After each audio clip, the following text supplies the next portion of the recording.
अगर किसी का जन्म एक मिडिल क्लास फैमिली में होता है तो 90% चांसेस हैं कि उसकी मौत भी ऐसा मिडिल क्लास पर्सन ही होगी, जिसके ना तो शौक अच्छे से पूरे होंगे और ना ही ज़रूरतें। और जब मैंने ये चीज़ सुनी थी ना, ये शब्द वाकई मेरे दिल पे लगे थे एकदम से।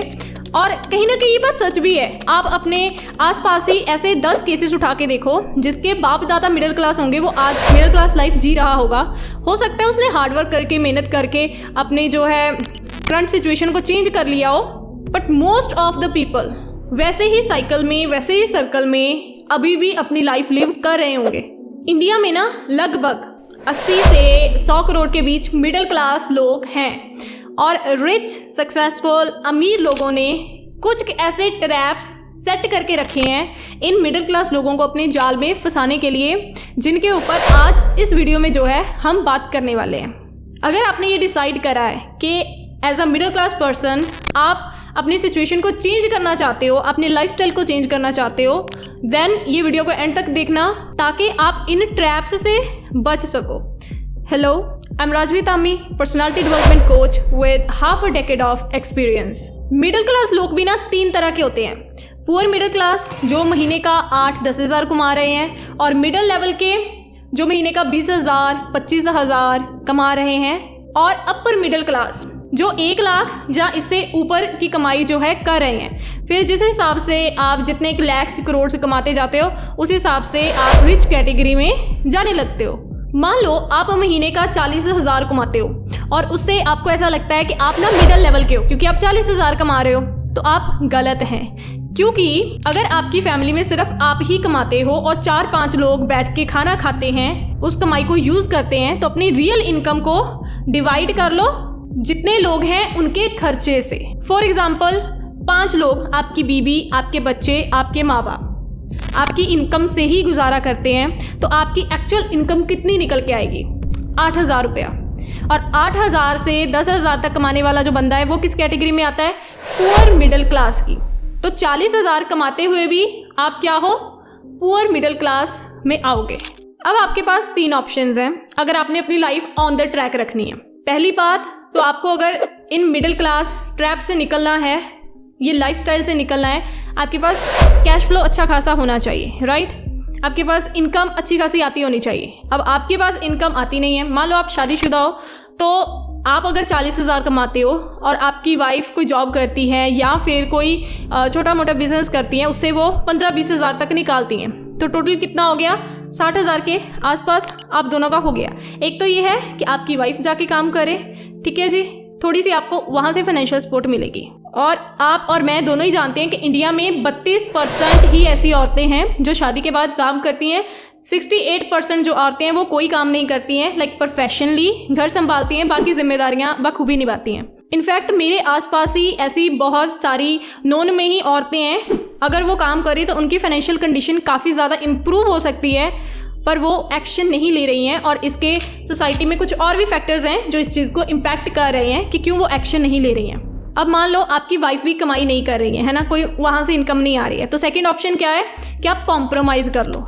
लाइक अगर आप 40,000 भी कमा रहे हो, आपकी एक्चुअल इनकम 8,000 है, तो आपको 8-10 हज़ार कमाने वाले बंदे का जो लाइफस्टाइल होता है उसी लाइफस्टाइल में वापस आना पड़ेगा। खाने पीने के मामले में, कपड़ों के मामले में, घूमने फिरने के मामले में, अपने बच्चों की पढ़ाई आपको वो सेक्रीफाइस करनी पड़ेगी, वहाँ पर कॉम्प्रोमाइज़ करना पड़ेगा, क्योंकि आप इतनी ज़्यादा फीसेज अगर फाइनेंसिस को अच्छे से मैनेज करोगे तो आप वो अफोर्ड नहीं कर सकते हो।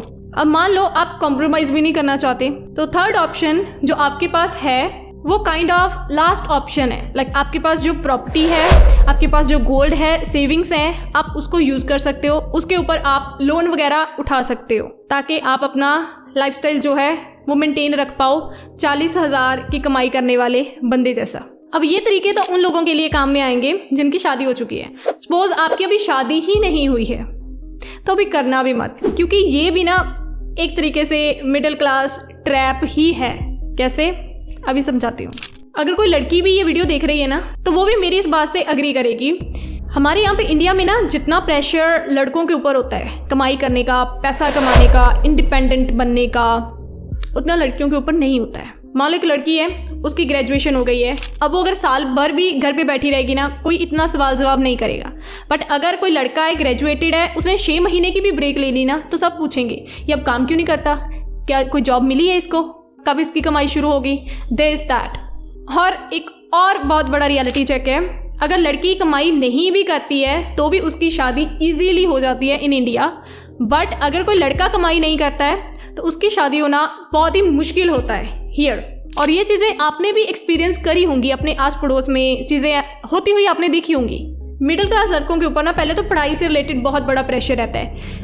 उनको पहले बता दिया जाता है कि तुम यही चीज़ स्टडी करोगे। अगर बच्चे का इंजीनियरिंग में मन नहीं भी है, मेडिकल में मन नहीं भी है, तो भी उसे फोर्स करा जाता है कि तुम यही पढ़ोगे, क्योंकि इसमें जो अपॉर्चुनिटीज़ हैं उनको तुम्हें आगे जाके ग्रैब करना है। पहले तो अच्छे से पढ़ाई करो, फिर अच्छे मार्क्स लेके आओ, मार्क्स आ गए, एग्ज़ाम की अच्छे से प्रेपरेशन करो, एग्ज़ाम क्लियर हो गया, अच्छी सी जॉब करो, अच्छी सी जॉब कर ली तो फिर क्या होगा भाई, इसकी शादी कर दो।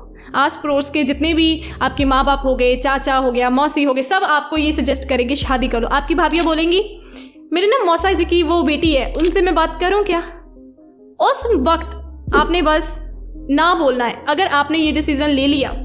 क्योंकि इंडिया में अगर 80 से 100 करोड़ मिडिल क्लास हैं, वो मिडिल क्लास उनमें से आधे से ज़्यादा सिर्फ इसी वजह से रह जाते हैं क्योंकि वो शादी कर लेते हैं। शादी करते क्या होता है, जिम्मेदारियों का लोड बढ़ जाता है, क्योंकि ज़्यादातर बीवियाँ अगेन काम नहीं करेंगी, बीवी का खर्चा, बच्चों का खर्चा, पेरेंट्स ओल्ड हो जाएंगे, उनका खर्चा, वो सारी जिम्मेदारियां एक ही बंदा जब निभाने लगता है उसके पास वक्त ही नहीं होता बैठ के सोचने का, कोई नई चीज़ ट्राई करने का, कुछ नया एक्सप्लोर करने का।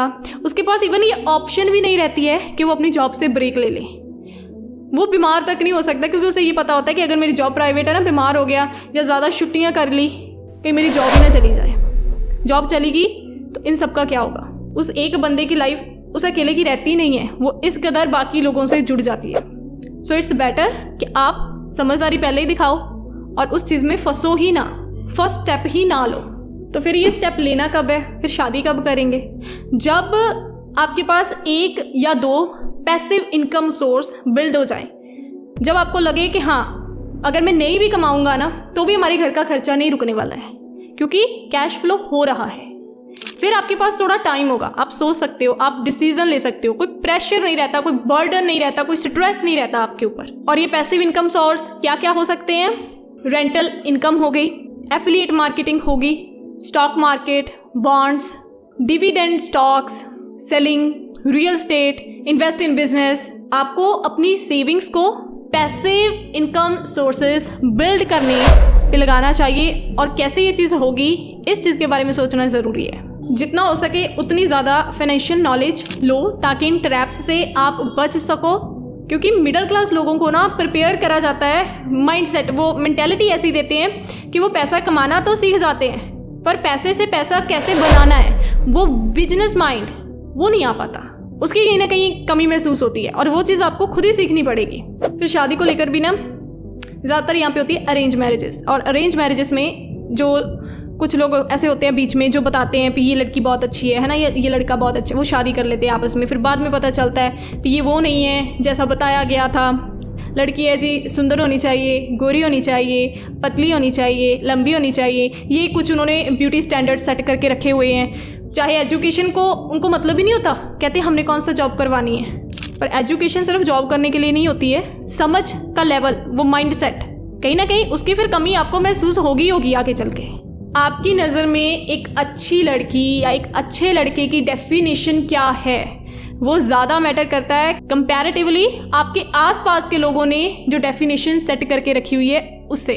कहना तो नहीं चाहिए, थोड़ा सा बुरा भी लग रहा है, पर ये भी एक सच्चाई है। आजकल कुछ लड़कियां भी ऐसी हैं जिन्होंने डाइवोर्स को ना एक तरीके से एक पैसे कमाने का जरिया बना लिया है, ईजी मनी थिंग। पहले शादी कर लो, एक बच्चा हो गया, फिर डाइवोर्स फाइल कर दो, फिर प्रॉपर्टी से हिस्सा मांगो, फिर पैसे मांगो और उसके बाद दूसरी शादी करके कहीं और शिफ्ट हो जाओ। वाह what a model. Middle class trap से निकलना ना कोई बच्चों वाला खेल नहीं है। लाइक आप 1-2 साल में, 3-4 सालों में भी नहीं निकल सकते हो। इसमें बहुत टाइम, बहुत सारी पेशेंस, बहुत सारी मेहनत रिक्वायर्ड है, आई मस्ट से। अगर सही ढंग से पैसा कमाना है, गलत ढंग से लाइक 2 नंबर का पैसा कमाए, you know what I mean, वो तो फिर चलो आपको एकदम से पैसा मिल जाता है, crores of rupees, पर फिर वही जब पकड़े गए जेल की रोटी खानी पड़ेगी, जेल का पानी पीना पड़ेगा।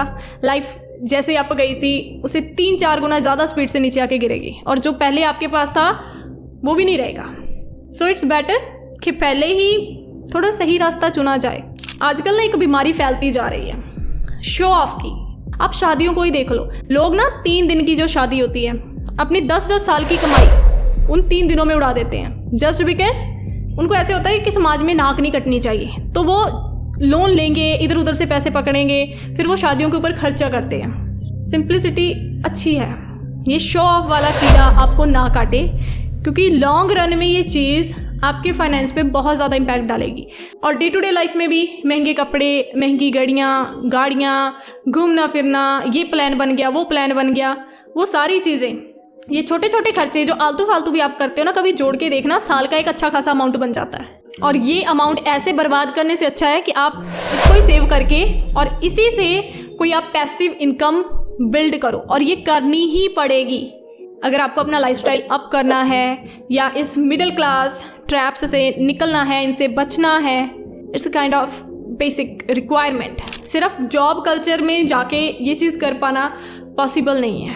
अपनी सेविंग से अगर आप कोई छोटा मोटा बिजनेस भी शुरू कर रहे हो, ये सोचो कि उसे आगे बड़े लेवल पे कैसे स्केल करा जा सकता है और ज़्यादा प्रॉफिट कैसे वहाँ से निकाला जा सकता है, और जो पैसा बच के आता है उसको कैसे उसमें री-इन्वेस्ट करा जाता है। ये जो आप एसेट्स बिल्ड करोगे ये आपको एक काइंड ऑफ फ्रीडम देंगे, एक सिक्योरिटी देंगे।